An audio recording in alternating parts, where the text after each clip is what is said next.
So in this video, I'm going to share with you a few things that you should know before moving to Hell's Kitchen in Manhattan. So I used to live in Hell's Kitchen years ago, and I do have to say that it's a very fun, lively neighborhood.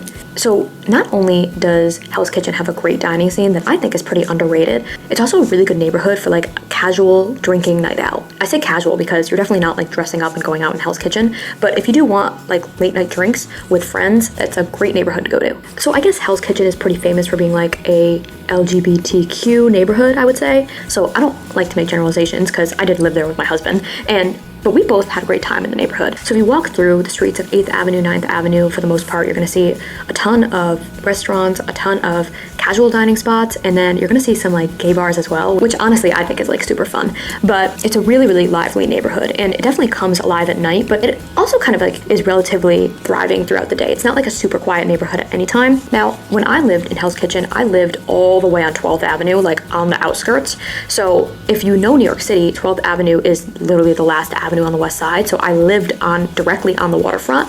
So it was definitely quiet over there for me because I wasn't really living in Hell's Kitchen, like the actual Hell's Kitchen. So you're gonna find all different types of apartments in this neighborhood. You're gonna find walk-ups, townhomes, you're gonna find some luxury apartments as well, some high-rises. You're gonna find pre-war, post-war, new construction. You're gonna find literally probably it all in Hell's Kitchen. So there are some small grocery stores in the neighborhood, but there is no Trader Joe's, there is no Whole Foods directly in the neighborhood. You are going to have to go to a nearby neighborhood for that. So what I used to do is that I used to live on 42nd and 12th, and I lived in Hell's Kitchen because it was technically classified as Hell's Kitchen, but like I said in the beginning of this video, it was kind of hardly Hell's Kitchen. It was kind of like on the border. So I used to go down to the Whole Foods in Hudson Yards, and it was a little bit of a hike. It was definitely a little bit of a hike from 42nd Street, but when I needed to get something like specifically I wanted from Whole Foods, that's where I would go. So you have the Whole Foods in Hudson Yards, and then you also have the Whole Foods, if you live in North Hell's Kitchen, you have the Whole Foods in Columbus Circle as well. Honestly, there's not really a Trader Joe's nearby. There is a Trader Joe's on the Upper West Side that you can take a subway to, but honestly, like there's not really a good Trader Joe's location that I would recommend nearby this neighborhood. So Hell's Kitchen is a waterfront neighborhood, so no matter where you live within the neighborhood, you can pretty much walk to the waterfront in just a few minutes, which I always love.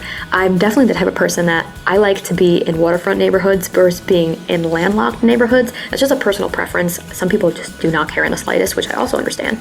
But so if you're the type of person who likes to get some fresh air and walk by the water, you're gonna love that about Hell's Kitchen. So I hope this helped you learn a few things that you should know before moving to Hell's Kitchen. If there's anything I missed in this video, or if you have any other questions about the neighborhood, please leave them in the comments, because as always, I love hearing from you guys.